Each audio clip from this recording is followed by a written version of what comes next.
ഇന്ദിരാ ഗോസ്വാമി 2011 മരിച്ചുപോയി. അവരൊരു പ്രത്യേകത എന്ന് പറഞ്ഞാൽ അവർ കേവലം ഒരു അസാമീസ് എഴുത്തുകാരിയായിരുന്നു എന്നുള്ളത് മാത്രമല്ല, ഇംഗ്ലീഷിൽ എഴുതിയിരുന്നു. അവർ ഈ ഉൾഫ തീവ്രവാദികളുമായിട്ട് നടത്തിയ നെഗോസിയേഷനിലെ ബ്രോക്കർ കൂടിയായിരുന്നു. അങ്ങനെ കുറേ സാമൂഹ്യപരമായിട്ടുള്ള ഇടപെടലുകൾ കൂടി നടത്തിയിട്ടുള്ള ഇന്ത്യയിൽ അറിയപ്പെടുന്ന ഒരു എഴുത്തുകാരിയാണ് ഇന്ദിരാ ഗോസ്വാമി. അവരുടെ ദ മാൻ ഫ്രം ചിന്നമസ്റ്റ എന്ന് പറയുന്ന നോവൽ. എന്താണ് ഈ നോവലിൻ്റെ പ്രത്യേകത? മാൻ ഫ്രം ചിന്നമസ്റ്റ നിങ്ങൾക്ക് കാണാൻ കഴിയും, ഒരു മനുഷ്യൻ ഒരു പോത്തിനെ പിടിച്ചിരിക്കുന്നതായിട്ടാണ് കാണുന്നത്, ഒരു ബഫല്ലോ അല്ലേ? ഇത് തന്നെയാണ് ഇതിൻ്റെ ഒരു ഇത് എന്ന് പറയുന്നത്. ഇവർ സാഹിത്യ അക്കാദമി അവാർഡ് കിട്ടിയവരാണ്. ജ്ഞാനപീഠ അവാർഡ് 2001 കിട്ടിയിട്ടുണ്ട്. Prince close award 2008. ആൻഡ് ഈ നോവലിൻ്റെ പ്രമേയം എന്ന് പറഞ്ഞു കഴിഞ്ഞാൽ മൃഗബലിക്കെതിരെ പ്രതികരിക്കാനായിട്ട് വായനക്കാരോട് ആവശ്യപ്പെടുന്ന ഒരു നോവലാണ് മാൻ ഫ്രം ചിന്നമസ്റ്റ. ചിന്നമസ്റ്റയിലെ ഒരു സ്പിരിച്വൽ ഗുരു, അദ്ദേഹം ഉപനിഷത്തുകളിൽ നിന്നും വേദങ്ങളിൽ നിന്നുമൊക്കെ വരികൾ കോട്ട് ചെയ്തിട്ട് മൃഗബലി ആവശ്യമില്ല എന്ന് സ്ഥാപിക്കുന്ന ഒരു വ്യക്തിയാണ്. ഈ യാഗത്തിനൊക്കെ കണ്ടിട്ടില്ലേ, ആടിനെ കൊല്ലണ്ട, അട വെട്ടിയാൽ മതി എന്ന് പറയുന്നത്. അതായത് റീപ്ലേസ്മെൻറ്റ് ടെക്നിക്, മതപരിഷ്കരണത്തിൻ്റെ ഒരു രീതിയാണ്.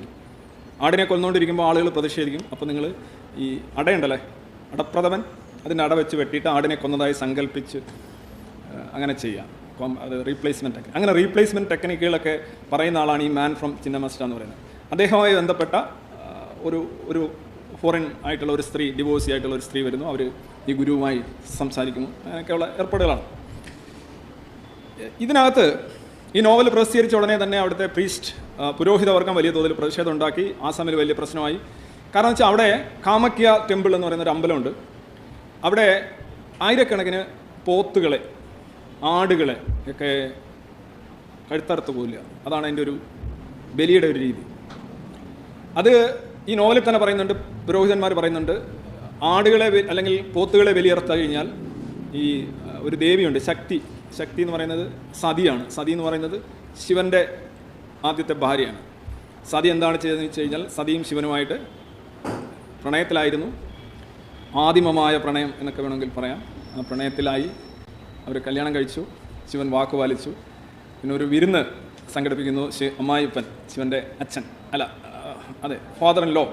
ആ വിരുന്നിൽ ചെല്ലുന്ന ശിവനത് പങ്കെടുക്കാൻ പറ്റുന്നില്ല, അദ്ദേഹത്തിന് വേറെ അതർവൈസ് എൻഗേജ്ഡ് ആയിരുന്നു. അപ്പം സതി ചെല്ലുന്നു. സതി ചെല്ലുമ്പോൾ ഈ അമ്മായിയപ്പൻ ശിവനെക്കുറിച്ച് വളരെ മോശമായി സംസാരിക്കുന്നു. അദ്ദേഹത്തിൻ്റെ ഡ്രസ്സിങ്ങിനെക്കുറിച്ചും മറ്റു കാര്യങ്ങളെക്കുറിച്ചുമൊക്കെ വളരെ മോശമായി സംസാരിക്കുന്നു. സതിക്ക് വളരെ അപമാനം തോന്നുന്നു. അപമാനം തോന്നിയാൽ നമ്മൾ എന്താ ചെയ്യുന്നത്? പോയി തീ ചാടും.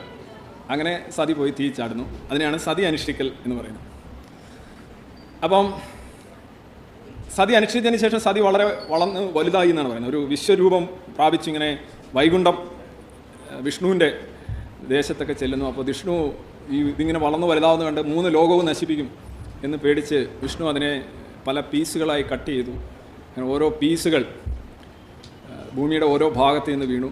അങ്ങനെ ഈ ദേവിയുടെ അല്ലെങ്കിൽ ഈ സതിയുടെ പ്രൈവറ്റ് പാർട്സ്, വജൈന, യോനി വന്ന് വീണ സ്ഥലമാണ് ഈ കാമക്യ ടെമ്പിൾ. അപ്പോൾ അവിടെ നടക്കുന്ന ആരാധന എന്ന് പറയുന്നത് മൃഗബലിയാണ്. ഇതാണ് അവരുടെ ഐതിഹ്യം. ആസാമിലെ ആ ടെമ്പിളിൻ്റെ ഐതിഹ്യം എന്നാണ്. അപ്പോൾ അതിനെതിരെയുള്ള ഒരു നോവലാണ്. അപ്പം പക്ഷെ അതവിടെ നിന്നോന്ന് ചോദിച്ചാൽ നിന്നില്ല.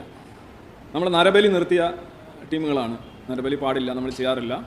പക്ഷെ ലോകത്ത് പലയിടത്തും ഇപ്പോഴും നരബലി രക്തം എന്ന് പറയുന്നത് മിക്കപ്പോഴും ദൈവങ്ങൾക്ക് വളരെ വളരെ ഇൻട്രസ്റ്റിംഗ് ആയിട്ട് അവരുടെ മർജുവാനാണ് രക്തം. They feel very excited whenever they see blood. Living ഓർഗാനിസത്തിൻ്റെ ബ്ലഡ് ഇങ്ങനെ, ബ്ലഡ് എന്ന് പറഞ്ഞാൽ സെൽസ് ആണല്ലേ, ബോട്ടണി അധ്യാപകരൊക്കെ ഉണ്ട് അല്ലേ. ഇത് നിങ്ങൾ ആസാമിലെ കാഴ്ചയല്ല, ഇത് നേപ്പാളിലെ കാഴ്ചയാണ്. ഗാന്ധിമായി ടെമ്പിൾ. ഇത് 2015 ഇത് വലിയ വാർത്തയായിരുന്നു. 10,000 ലക്ഷക്കണക്കിന് പോത്തുകളെ നിരത്തി നിർത്തി